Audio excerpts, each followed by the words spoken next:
Hey everyone, how's it going? Elliot here again. Today's video, we are going to be exploring the IBM ThinkPad 600X that I refurbished recently. If you haven't seen that video, check out the link in the card somewhere up there. I just would like to say a huge thank you to Damstrad. When I made that video, I couldn't find any of the drivers or the recovery disk for the IBM ThinkPad, so I just basically put on Windows 98, but it had no drivers, so the screen resolution wasn't right and none of the graphics drivers were working properly. I didn't have any sound, and he basically said, here you go, I've got the IBM ThinkPad 600X. I'm going to upload the recovery disk onto my Google Drive. You can download the ISO, burn it onto a disk, and install it. And that's exactly what I bloomin' well did, and it works flawlessly. So huge thank you to Damstrad. Honestly, I mean, that is the power of the internet right there. It's also available for anyone who wants to go on to his Google Drive and download it in the event that you might pick up a ThinkPad 600X. So I'm going to go ahead and turn it on now. I urge you guys to go and get yourself a little coffee or a cup of tea, because what we're going to do in today's video is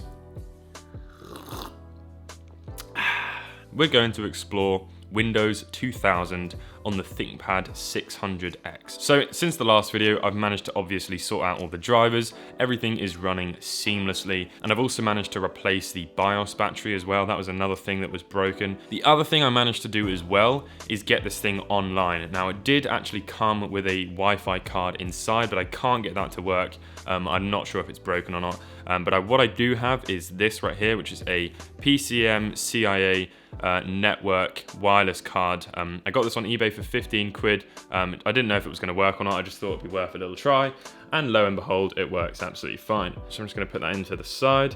I then followed a tutorial, which I'll leave in the description if anybody of you want to check it out, where you can basically get Windows 2000 online, and then you can connect it to the Microsoft Update service, and then get everything upgraded to essentially Windows XP, but obviously still running Windows 2000. So getting it online means you can go onto websites and download DOS games, and then literally do the entire thing on here. You can upgrade drivers. It's just a fully functioning laptop, but obviously from the 90s, so it's gorgeous. I'm so happy with it. I actually downloaded this lovely IBM logo from Google, and I've got a little folder here called Downloads, where I managed to download some different DOS games and some applications as well. I had to get an application to be able to unzip the files of the DOS games that I downloaded, so I downloaded WinZip. I mean, it's just flawless. I'm super happy with it. So I've changed the lens over and I've swapped it around. I'm gonna have a quick sip of tea because I'm English.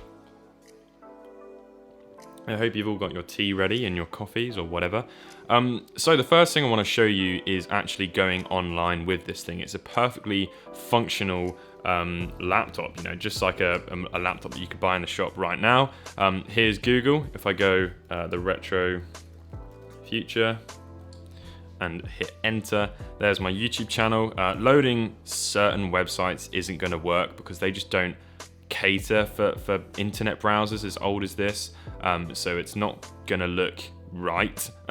You definitely can't watch any videos on here. I mean, I'm sure there's probably a way that you could, but that ain't gonna work straight out of the box, if you want to say it like that.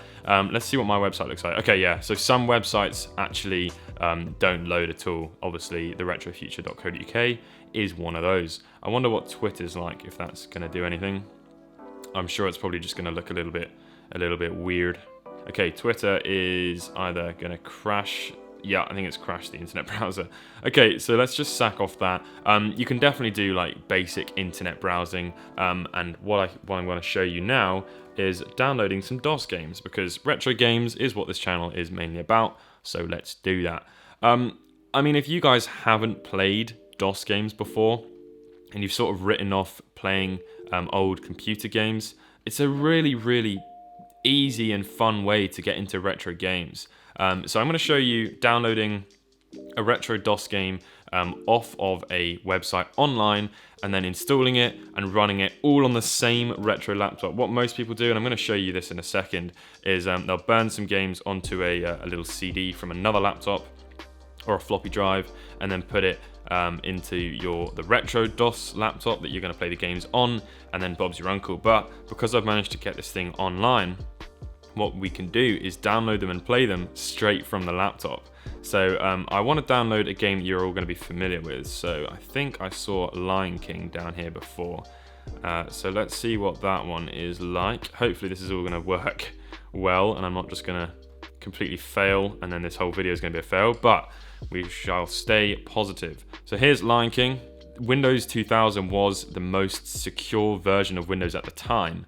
And what actually they did, it became like sort of prone to getting sort of some common viruses that kept popping up specifically in Windows 2000. I'm not sure how to actually best describe them, but Windows were rolling out updates and patches to the security of Windows 2000 for 10 years, from February 2000 all the way to 2010. So bloody crazy how long they were supporting this thing for.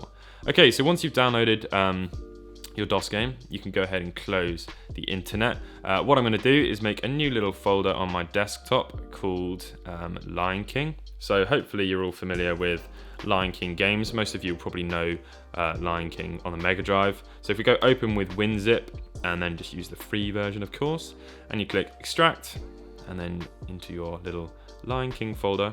It's also really fun learning how to do all of this. I didn't have a clue before I sort of delved into this little mission. So here's our now new Lion King folder, which we will hopefully move on top of this bee's head if it lets us. No, it won't let us. Okay, so let's go in here. I don't know what I'm doing. Lion King, let's click on this one. Right, well this one seems to be running the game, but there's probably going to be some things wrong with this because I haven't installed it. It's just running it straight off of the files. Uh-oh. Well, I guess we can see what happens. Ooh, they get really loud. Funnily enough, the see if I can just show you this here. The speakers for this thing are right here. So as you're typing, it sort of covers that up. So that's a little bit annoying. Let's put that back to where it was. Hopefully like that. Okay, Lion King, start. I'm not sure how we actually start. Is it spacebar? Is it enter? Oh, it looks like it was enter or spacebar. God, I don't know. Okay, this seems like it's running slow. Yeah, something ain't right. What's going on? Oh, God. What's happened behind here? Right, maybe Lion King wasn't the best one. I mean, I can always go for the old, here's one I did earlier, because I have already downloaded some games on here. Oh no, hang on, we're off. I don't know why this is so laggy. But we're now in full screen. Oh God, I don't know what's going on. Okay, so I think one of the problems with this is I'm not running it in DOS, so it's running with Windows in the background. I am not sure how to use DOS. So I'm going to avoid trying to do that. I'm going to give this one more try and see if it can run a little bit quicker. If not, I'm going to show you some games I downloaded a little bit earlier on and I know actually work well. So yeah. Should also say as well, for those of you wondering, of course this video is sort of inspired by This Does Not Compute and LGR and any of the other people. What is the buttons? We should have some, there we go. That's a button to do something. So it is super laggy, but I'm just showing you in sort of principle, I guess, that this does work. I'm sure if you run it in DOS, if you learn how to run it in DOS, it's going to work a lot better. So let's get out of here and show you a game that runs a little bit better. And you're all going to want to watch this part because this is the part where we play Doom. So I installed Doom before, I downloaded it from the same website. It does seem to work a little bit better than that. I didn't install Lion King, so maybe that's why that isn't working. But what you shouldn't be doing is running these games with Windows in the background. You want to run them from DOS. I'm not sure how to do that, so we're not going to do that. So if we go into Doom and we run Doom, it sort of opens like DOS in a tab, if you will, but it's obviously still running Windows in the background. So here we go. Here it is. Oh, let's turn that down. So, new game. Alright, I mean this, by the way, is so gorgeous. I have actually played a little bit of this just to see if it would work. And it does, and it is just stunning. I mean, look at how good this looks, for goodness sake. Everyone always asks, does it run Doom? I haven't got any sound in the background, probably a good thing, probably get copyright claimed or something. But you can do that. I think when you set up Doom, and I can go back into the setup if I wanted, you can select the different, how do we open it? Yeah, you can select the different sound, like cards that it can use, and you want to select the one that obviously is made for the laptop. But I'm not sure which one it is, so we're just getting default sounds, and I don't even know what I'm saying anymore. But yeah, my god, doesn't that look good? No ghosting, looks flawless, it runs really, really well. I'm sure it would run even better if you ran it straight off of DOS, as opposed to running it in Windows. But yeah, absolutely fantastic. So let's quit the game and show you some other games. And what I'm going to do is load in my DOS PC games disk into the laptop in our new disk drive. If you haven't seen the video where I actually refurbished this, I really urge you go watch it, because it was super fun. It came down, it was really, really gross. I sanded down the top of the laptop and managed to get it all nice and clean, and then I spray painted it, primed it, and I cut out the slot for the IBM logo, and it's a really, really nice process. So okay, so what I would like to run on here is Commander Keen. Let's see if we can install this. I think it might already be installed, so let's just see. Okay, we can just overwrite it. There we go. Okay, so Commander Keen is now installed. We can go into here. You wouldn't obviously have to do that if you hadn't already installed it like me. And then we go in here and go to Keen, and then go Keen 1, and then here we go. I mean, this is just amazing. I'm so happy. Thank you so much to the dude who uploaded that recovery disc online. It's just made my day. It has honestly been so much fun playing with this thing. So we'll play a little bit of this, and then we'll have a look at the around Windows 2000 just a little bit.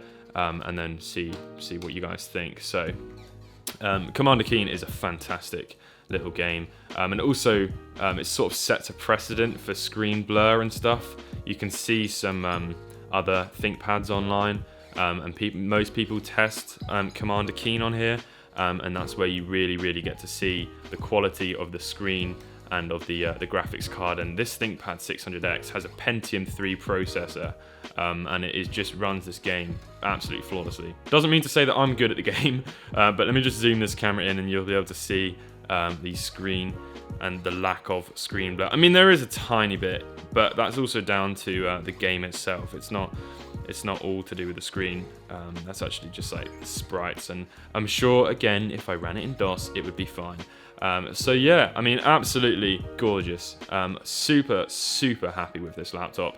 I now think I have an addiction with ThinkPads. So if I order any more, you guys need to tell me to stop, because I've got one which works absolutely fine here, and I don't need any more, and I should leave them for other people to have fun with.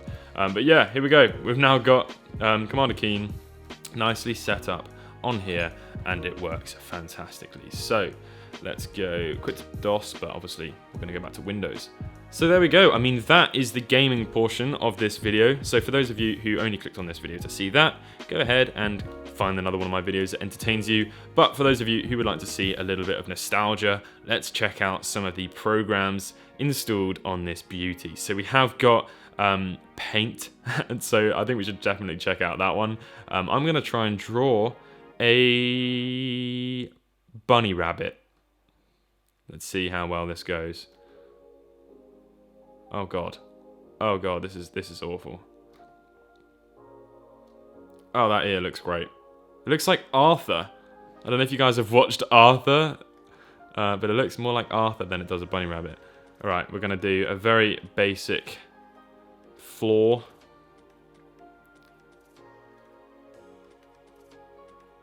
Who remembers playing on Microsoft Paint in your classroom whilst your teacher was talking? Do any of you? I certainly do.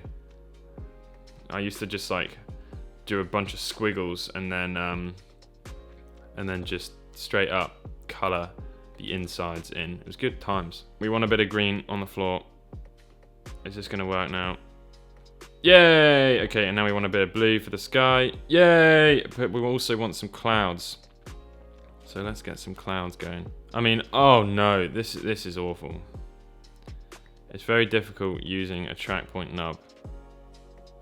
And we also want the sun up in the corner.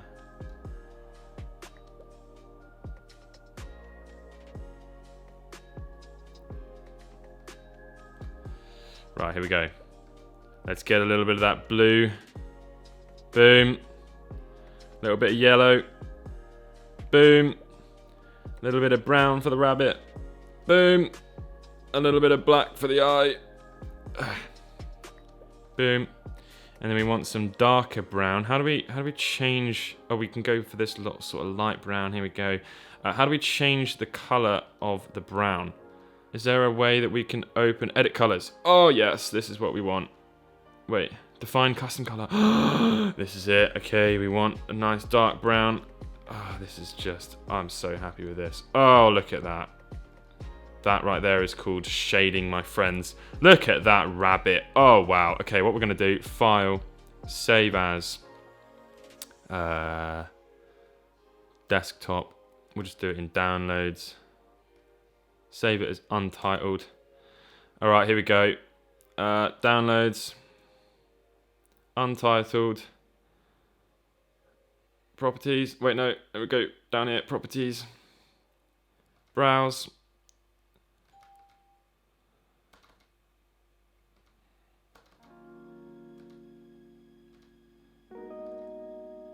Oh, God. Oh, that is just excellent. Look at that rabbit. Okay, for anyone who wants that file, I'll upload that to Imgur. And then for anyone who sets it as their wallpaper on their desktop, please tweet me. I'll leave my Twitter in the description as well. We need everyone using this wonderful, wonderful rabbit as their wallpaper. Okay, so the last thing I want to show you is the inbuilt games on here because they're quite fun. Of course, we need to check out Solitaire because that is where the real entertainment is. So if we go Solitaire, oh hello, Solitaire, lovely. Let's get that ace up there. By the way, I'm not very good at Solitaire, so please forgive me. Oh no, we're not doing very well already. Hey. Hello. And now I think we're stuck. Right, let's close that. Hopefully you've all enjoyed this video. I hope it's been a little bit insightful. If you did enjoy the video, please leave a like. If you're new to the channel, consider subscribing. Please set this as your wallpaper and tweet me ASAP. I'll catch you in the next video. Peace.